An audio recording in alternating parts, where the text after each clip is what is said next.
안녕하십니까. 2020년 5월 27일 수요일에 인사드리겠습니다. 용칼 문을 엽니다. 자, 오늘 제목은 영원히 고통받는 탁현민입니다. 네, 탁현민 전 청와대 행정관이 이번에 청와대 의전 비서관으로 승진해서 다시 또 청와대로 들어갑니다. 탁현민 비서관이 되겠네요. 이번에 대통령을 보다 근거리에서 뵐 수도 있고요. 또 의전 비서관이면은 거의 모든 대통령 행사에 연출자 역할을 하게 될 텐데, 탁현민 비서관, 제가 그래도 많이 접촉해 본 분인데, 언론에서 보도하듯이 쓰레기가 아닙니다, 여러분. 정말 좋은 형이에요. 저보다 한 살 많은데, 항상 의리를 지키려고 하고요. 사람에 대한 예의가 기본적으로 장착되어 있는 사람입니다. 다만 예술가 특유의 어떤 자유로움 이런 것들이 하나의 본성처럼 자리하고 있는 분이라고 하겠습니다. 예, 한 살 위에요. 73년생 탁현민. 근데 또 탁현민 비서관 발탁 소식과 함께 또다시 등장하는 논리가 있습니다. 탁현민이 여혐이다. 네. 아니, 우리 사회에서 말이죠. 이렇게 인사 검증을 담당하는 세력이 따로 있습니다. 예, 그들이 반대하면 아무것도 안 돼요. 방송 MC도 못 합니다. 이 무슨 청와대의 비서관 정도가 아니라 아예 방송도 할 수 없어요. 세상에 이런 권력이 어디 있습니까? 본인들만 탁현민을 잘하나 봐요. 우리도 탁현민 잘하는데. 야, 이게 당선은 문재인 후보가 되셨는데 집권은 우리 소수의 페미니스트들, 그분들이 집권하신 것 같아요. 네, 이런 폭거, 이런 폭력은 막아야 합니다. 네, 탁현민 의전 비서관 제 역할 하시고요. 대통령과 함께 임기를 마무리하셨으면 좋겠습니다. 이런 거에 자꾸 휘둘리면 말이죠. 이거 정말 안 됩니다. 예. 그냥 불편해만 하세요. 왜 사람이 열심히 일하고 잘하고 있고 또 이렇게 저렇게 또 정말 전례 없이 국민과 대통령 그리고 정부를 이렇게 가깝게 만든 그런 불세출의 연출가를 과거에 책 한 권에서 쓴 몇몇 표현 때문에 물러나라. 너는 공직을 맡을 자격이 없다. 누가 당신들한테 그렇게 권한을 줬습니까? 누가 그런 권한을 줬어요? 정말 참 이 사람들 해도 너무하네. 아주 지나치지 않습니까? 자, 이런 무슨 누가 부적격이다 이러거나 말거나 여기 휘둘리지 않았으면 좋겠습니다. 제가 다 짐을 지겠습니다. 제가 다 짐을 질게요. 예, 영원히 고통받는 일 내가 하겠습니다. 나머지는 건들지 마세요, 이제 좀. 자, 광고부터 함께 하시고 그 이야기 나눠보겠습니다. 7,000원 운전자 보험으로 가겠습니다. 진단금과 수술비를 보장해주는 건강보험 얼마에 가입하고 계십니까? 다음 카페 7,000원 운전자 보험을 검색해보세요. 암, 뇌졸중, 심근경색 진단금과 수술비 상해 보장까지 월 2만 원대고요. 보험료가 오르지 않습니다. 우리 집 화재 보험 얼마에 가입하고 계십니까? 화재 보장과 화재 배상 책임, 12대 가전제품 고장 수리비까지 월 5,800원입니다. 또한 과거 병력이 있어서 보험 가입이 어려웠던 분들, 그리고 나이가 많아서 보험 가입이 어려웠던 분들도 전화 주시면 만족할 만한 보장과 저렴한 보험료로 안내하겠습니다. 운전자 보험, 건강보험, 치아보험, 실손보험 등 모든 보험을 상담해 드립니다. 016-360-0689, 016-360-0689, 02849-9730, 02849-9730. 연중무휴 밤 9시까지 다음에서 7,000원 운전자 보험 카페를 검색해 보시기 바라겠습니다. 자, 먼저 탁현민 이야기에 앞서서 오늘 참 마음에 드는 한겨레의 기고문이 있어서 소개를 하려고 합니다. 양현아 서울대 법학전문대학원 교수의 기고문인데요. 여성인권운동가인 이용수님 발언이 그제 있었습니다. 할머니라는 호칭하지 않겠습니다. 예. 이용수님의 그 지적이 있었죠.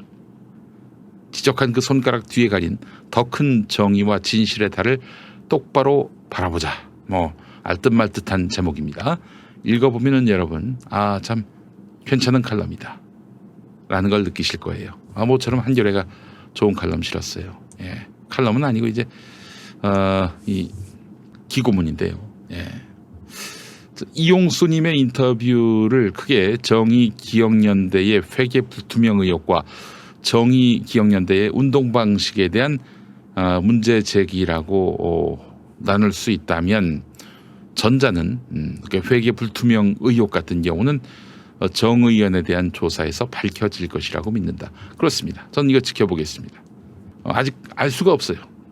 옳은지 그런지, 정의연이 옳은지 그런지 그건 알 수 없어요. 그건 제가 정의연을 못 믿어서가 아니라, 어떻게 알아요? 내가 그 장부를 보지도 않았는데. 모든 것은 다 회의해야 합니다. 그건 좋아요.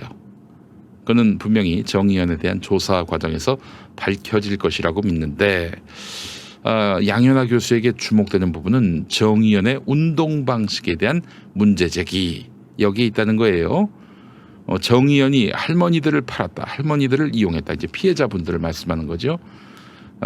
자신들의 입맛에 맞는 피해자들과만 활동했다는 이용수님의 운동 방식에 대한 지적 부분이다. 필자는 즉 그 양현아 교수를 말하는 겁니다. 정의연과 함께 피해 생존자를 돕는 등 그런 활동을 하신 모양입니다. 정의연 등 활동가가, 또 양현아 교수 같은 연구자가 일본군 위안부 피해자분들과 인간적 관계를 수십 년 동안 지속하고 그들을 보살핀다는 것은 엄청난 노동이자 윤리적 숙제다. 고백하자면, 그러니까 양현아 교수가 고백하고 있어요. 당사자인 거예요. 정의연과 함께 피해 생존자를 돕는 활동을 했었어요. 양현아 교수가. 고백하자면 증언팀의 연구자들은 증언자들과, 그러니까 즉 피해자들과의 관계를 지속한 경우가 별로 없는 것으로 한다. 증언 연구가 끝나자 우리는 각자 살 길이 바빠서 할머니들과의 관계가 소원해졌던 것이다. 우리의 증언을 들었던 증언자 한 분은 너무 외롭고 살아갈 필요가 없어서 혼자 목숨을 끊으셨다. 이런 일도 있었군요. 네. 이것이 피해자 중심주의를 추구했다는 우리 연구팀의 실상이다. 우리 연구팀조차도 피해자 중심주의로 연구했다고는 하지만 피해자분들은 너무 외로워서 스스로 목숨을 끊으셨다는 거예요. 양현아 교수는 정대협, 지금의 정의연의 피해자 대우가 온전히 공정하고 따뜻하기만 하기는 어려웠을 것이라고 생각한다. 이렇게 이야기를 합니다. 하지만 피해자 중심주의가 피해자의 말 한마디 한마디를 그대로 받아 적고 따르는 피해자의 성역화를 의미하진 않는다. 지금 조중동이 말이죠. 언제부터 이렇게 일본군 위안부 피해자분들의 목소리에 귀를 기울였다고, 또 그분들의 이익을 대변했다고, 정말 어마어마하게 이용수님의 말씀을 떠받들고 있습니다. 피해자 중심주의는 피해자의 성역화를 의미하진 않는다.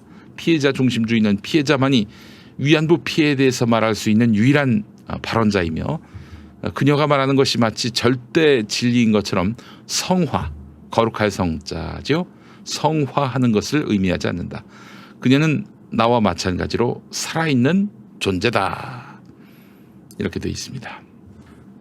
이용수님은 정대협이 문제 해결을 해주지 않았다고 했지만, 문제 해결의 중심 주체는 시민단체가 아니다. 정부다. 그렇죠? 그렇다면 지금 미래통합당은요, 대가리부터 박아야 합니다. 그렇잖아요. 지난 세월 뭐 했어요? 말도 안 되는 터무니없는 합의, 이른바 불가역적인 합의를 해놓고 할머니들 보고 그냥 돈이나 받으세요, 이랬던 거 아닙니까? 그랬던 정권의 여당 아니었어요? 지금 미래통합당이 이 국면에서 할 일은 대가리 박는 것밖에 없어요. 분명히 말하지만은 해결의 중심 주체는 시민단체가 아닌 것입니다. 전폭적으로 동의합니다. 정부예요, 정부. 지금 그래서 위안부 피해자분들에 대한 위안부 피해자분들에 대한 생계 지원은 정부가 하고 있습니다. 93년 이래 일본 정부와 1965년 한일 기본조약을 맺었던 주체는 한국 정부고, 결국 김학순 할머니가 이렇게 그 사실을 증언하기 전까지는, 그 90년대 초반에 김학순 할머니가 증언하기 전까지는 정부는 못 본 척, 모른 척 했었어요. 이건 부인할 수 없습니다. 피해자의 일본 정부를 상대로 한 청구권을 실현할 수 있도록 징검다리를 놓고 외교적으로 압박하고 그렇게 해서 해결점을 찾는 것이 또한 대한민국 정부가 해야 할 일인 거예요. 네, 양현아 교수의 시각에 전폭적으로 동의합니다. 이용수님의 인터뷰를 들으며 많은 할머니들을 떠올리지 않을 수 없었다. 김학순, 네, 최초의 증언자시죠.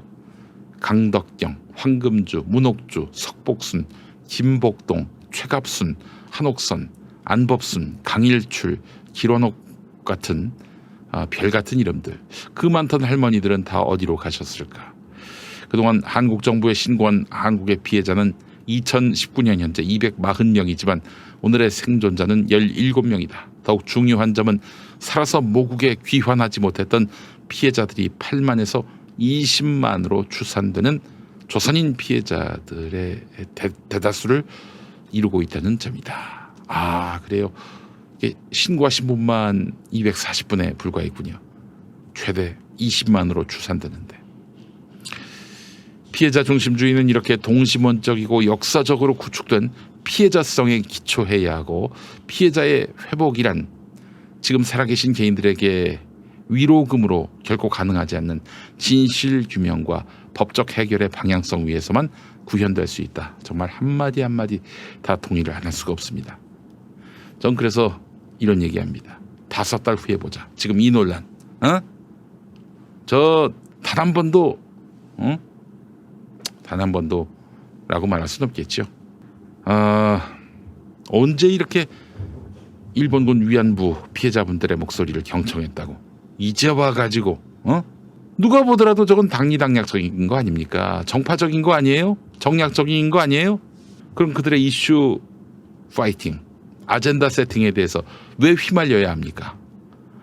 물론 지금 정 의원이 잘했다, 훌륭하다, 박수 받아야 된다, 이런 얘기를 하는 게 아닙니다. 물론 하다 보면은 잘못한 것도 있고 바로잡을 일도 분명히 있겠죠. 그런데 이 30년 세월을 통째로 부인할 만큼 이렇게 규명되지 않은 사실을 갖고 의혹만 갖고 이 운동을 통째로 부정하는 이 세력들의 배후에 누가 있는지 안 보이십니까? 그들이 지난 한일, 일본의 경제적 도발 국면 때 어떤 스탠스를 취했어요? 어느 나라 편에 섰습니까? 뻔히 아시면서 왜 그들의 논리에 휘말려요? 그래서 5달 후에 보자는 거예요. 진실 규명과 법적 해결의 방향성 위에서 구현될 수 있는 것이 바로 피해자 중심주의라고 이야기됐네요. 그렇습니다. 이 문제도 마찬가지입니다. 진실 규명 이후에 판단하고 조치를 취해야 하는 것입니다.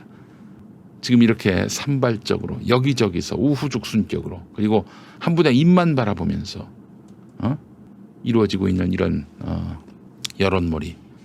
여러분, 전 그래서 말이죠. 5달 후에 보자. 지금 예단하지 말고 5달 후에 보자 했더니 어떤 분은 왜 윤미향 당선자를 두둔하지 않느냐, 그렇다면 김용민 TV 5달 후에 보겠다, 이런 글을 저한테 보내왔어요. 또 어떤 인간은 공유하면서 정의연을 두둔하는 자들이 하는 얘기가 김용민이 가는 얘기라는 거예요. 두 분 다 제가 한마디 하겠습니다. 착각하지 마세요. 좀 사실과 진실 앞에 겸손하세요. 자기들의 뜻이 맞지 않는다면 이렇게 하니까 또 기계적 중립에 서는 것 같군요. 저는요, 지금 어느 편에 서는 것이 아니라 그래요, 중립 맞아요. 그러나 저는 분명한 지향점이 있습니다. 언론은 믿을 수 없다. 언론은 믿을 수 없다. 특히 조중동 등 이런 정파적 언론들의 여론몰이 절대 신뢰할 수 없다. 이겁니다. 제 말이 틀렸나요? 과도했나요? 자, 이슈가 시끄러울 때 의혹 부풀리기에 열을 올리는 언론들, 심지어는 없는 사건도 만들기도 해요. 채널A 얘기입니다. 이동재 얘기예요. 그러나 그 이슈가 사라지면 언제 그랬냐는 듯 딴청 피우는 이런 무책임하고 무도한 언론에게 반응하지 않는 게 답입니다. 윤미향 편들면 저 나쁜 언론들이 덕을 봅니다. 덕을 봐요. 그들은 난장에 휘발유가 끼얹어지기를 바라고 있습니다. 그래서 독도 관련해서 분쟁으로 만들려고 하는 일본의 의도에 말려서는 안 된다, 이런 얘기가 있잖아요. 마찬가지입니다. 얘들이 떠들든 말든 신경 쓰지 말고, 야, 너희들은 밥 먹고 하는 짓이 그거구나 라면서 비웃어주면 됩니다. 그리고 지금 분쟁이 붙은 양 당사자 사이에 진실 규명을 할 수밖에 없는 지금 구도가 돼 있어요. 수사를 하고 또 재판으로 넘어갈 수도 있는 거 아니겠어요? 그때 가서 결론이 나오면 거기서 나온 결론을 토대로 판단하면 됩니다. 뭘 그렇게 지금 결론을 내고 싶어서 안달들이세요. 내가 결론 내면 끝납니까? 언론 개혁 차원에서라도 5달까지 저는 이 사안에 대해서 얘기하지 않고 지켜보겠습니다.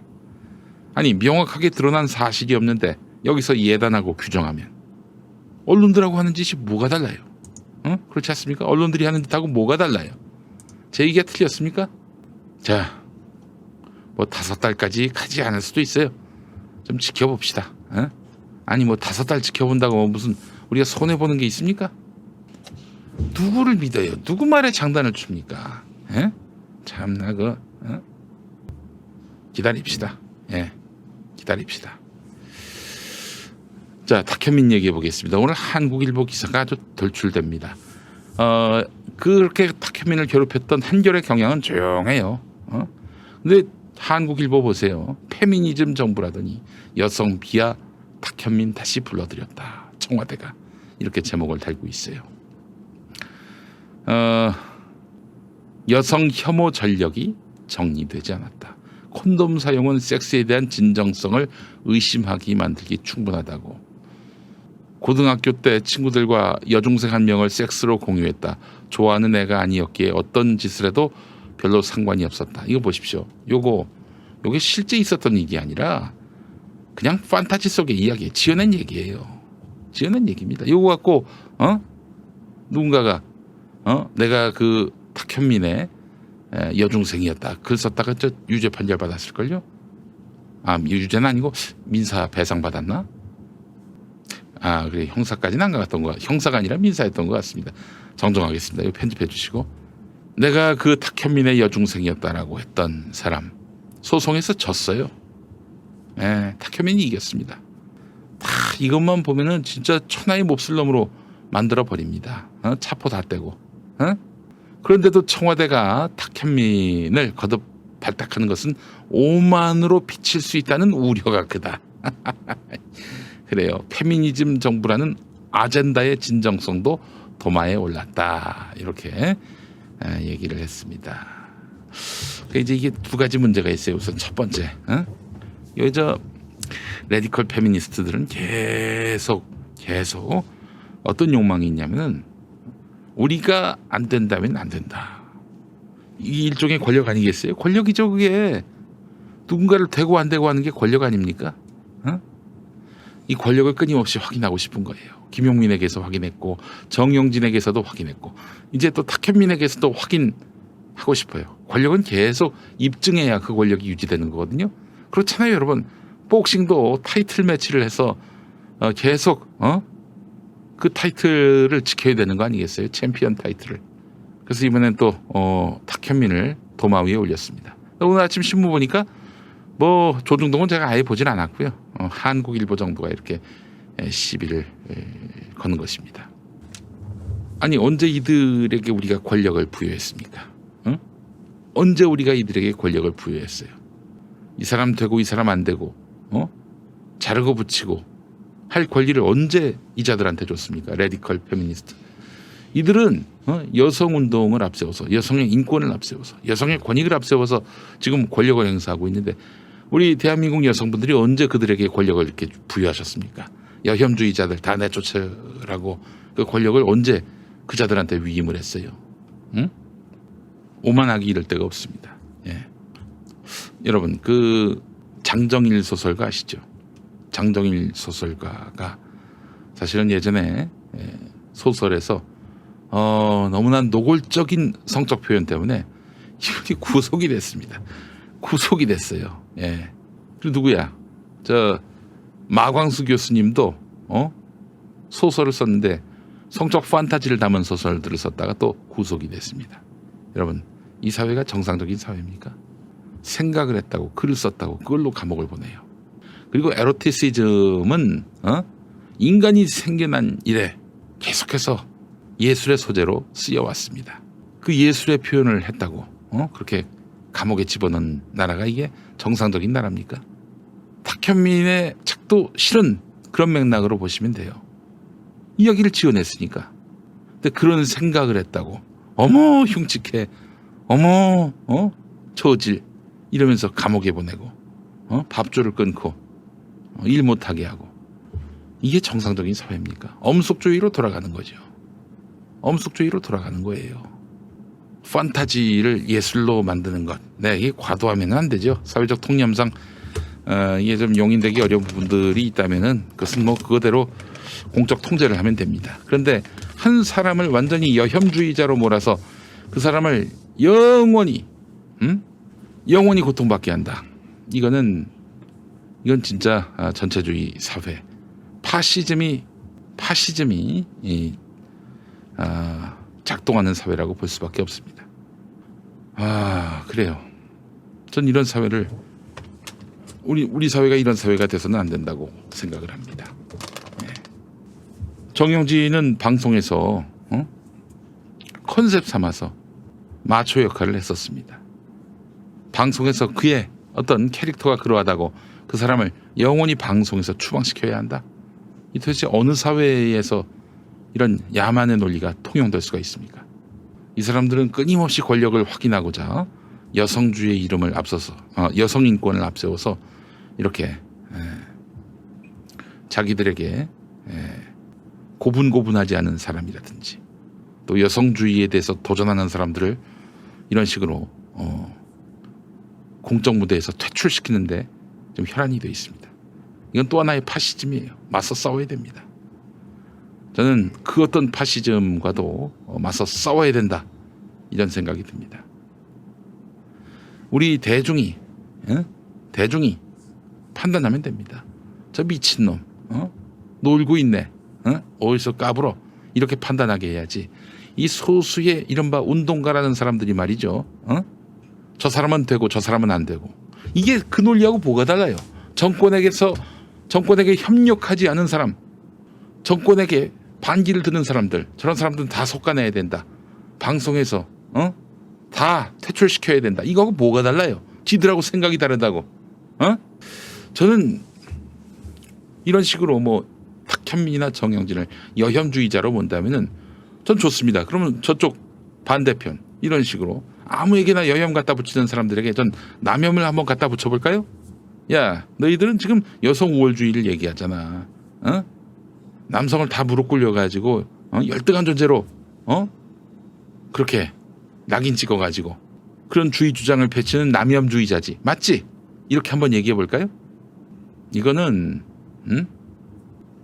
파시즘입니다, 여러분. 파시즘에 맞서지 않으면 다음에 또 그 다음에 내가 또 나의 자녀가 이 파시즘의 희생자가 될 수가 있어요. 자, 이 페미니즘 정부라더니 페미니즘 정부, 성평등 정부를 지향한 것이지 그 소수의 페미니스트들을 위한 정부가 된다는 건 아니에요. 페미니스트들한테 권력을 넘겨주는 그런 정부를 하겠다는 건 아니잖아요. 가리오님 말씀 맞습니다. 같이 사는 거지. 같이 사는 거예요. 남성이고 여성이고 누가 우월함 없이 동일해야 합니다. 모든 기회가 동일하고 또한 그 역량에 따라서 판단해야지 그 사람이 여성이냐 남성이냐 이걸로 차등을 두면 안 됩니다. 여러분, 제 생각이 옳지 않습니까? 그래서 우리 평화나무에서, 제가 이사장인 평화나무에서 이번에 똥 먹이는 교회, 그 교회 교단이 예장합동인데 여기서는 여자 목사를 허락하지 않아요. 이거 바꾸자는 운동을 전개하고 있습니다. 제가 여혐주의자입니까? 여혐주의자가 이런 일을 왜 해요? 덮어놓고 자기네들을 하고 결이 같지 않으면 생각이 다르다고, 한때 의견이 충돌했다고, 이런 사람들 다 여혐주의자로 몰아가지고 공적 무대에서 몰아내고 이런 식으로 갈라치기 하면은 야, 이거 상대방이 동의하겠니? 여러분, 탁현민을 지켜야 합니다. 이런 소수의 이런 권력자들, 차라리 여성의 당 그런 당도 있습니다 보니까 여성의 당이 여성의 당을 만들고 그렇게 자기들한테 표를 달라고 하는 게 정직해요. 여러분, 근데 참 이런 얘기까지는 안 하려고 그랬는데 진선미 장관 있잖아요. 여성가족부 장관. 이분에게 저 페미니스트들이 어떻게 대했을 것 같습니까? 잘하고 있어요. 정말 우리 여성 인권을 위해서 최선을 다하고 계세요. 우리 페미니즘을 상식으로 만들기 위해 애쓰시고 계신데 훌륭하세요. 이런 얘기 들을 것 같습니까? 아니에요. 내가 알고 있기로는요. 진선미 장관으로 있을 때 진선미 장관한테 야, 너 오빠한테 임명장 받아서 좋겠다. 그런 욕을 들었다고 합니다. 아니 지금 저쪽 이른바 페미니즘에 대해서 이거 너무 지나치다. 아무에게나 여혐 딱지 붙이느냐라고 불만을 제기하는 사람들은 진선미 장관이 잘못하고 있다 이렇게들 많이 얘기했죠. 근데 또 페미니스트들은 야 오빠한테 임명장 받아서 좋겠다 이러고 있어요. 오빠한테 이렇게 임명장 받아서 좋겠다 이런 얘기를 들었다는 겁니다. 아 정말 무서운 사람들 아닙니까? 남성 우월주의도 배격하지만 여성 우월주의도 배격해야 합니다. 뭐 이런 얘기도 있어요. 여성 우월주의를 강조해야 그나마 한쪽으로 완벽하게 기울어진 이런 남녀 간의 차별과 불평등 이런 것들을 해소할 수 있다. 그렇기 때문에 여성 우월주의를 얘기해야 그나마 남녀 성평등이 정반합의 논리처럼 어느 균형추를 이룰 수 있다. 뭐 이렇게 얘기하는 사람들도 있는데 아이고 참 답답합니다. 예, 자 제가 분명히 얘기합니다. 저는 성평등을 추구합니다. 남성 우월주의, 여성 우월주의 다 배격합니다. 제 생각이 잘못됐나요? 제가 여혐주의자입니까, 여러분? 이들의 누구도 부여하지 않은 권력, 그 권력을 남용하는 행태. 여러분 두고만 보시겠습니까? 우월한 게 어디 있어요? 다 똑같지. 똑같아져야지. 탁현민 의전 비서관 제 역할 잘 하실 수 있도록 여러분들 더욱 성원해 주시기 바라겠습니다. 더욱 성원해 주시기 바라겠습니다. 이런 도식을 깨야 돼요. 근데 정말 잘못한 사람들이 있죠. 성추행을 했다든지 드러난 범죄를 했던 사람들. 이런 사람들에 대해서는 일정한 사회적 책임을 당연히 물어야 합니다. 그러나 탁현민이가 그런 글을 썼다고 그런 생각을 했다고 여성 비하, 여성 혐오 해가지고 공직에서 일 못하게 막고 이게 정상입니까? 아 정말 참 이런 개 오버질이 또 있나 싶어요. 예. 제가 한국일보한테 한마디 하겠습니다. 당신들 삼성 빨지나 마. 맨날 삼성 빨아주느라고 혈안이 돼 있더만 어디서 진보적인 채 해? 삼성 빨아주면서 노동자들이 저렇게 도탄에 빠져 있고 삼성이 버젓이 불법을 저지르는데 삼성 빨아주기만 일삼고 있어요. 한국일보. 그래 놓고는 또 이 분야에서는 또 진보적 목소리를 내고 싶어서 페미니즘 운운하나? 야 삼성 광고나 받지 마. 이런 표리부동한. 자 여기까지 하겠습니다. 첫 번째 섹션이었습니다.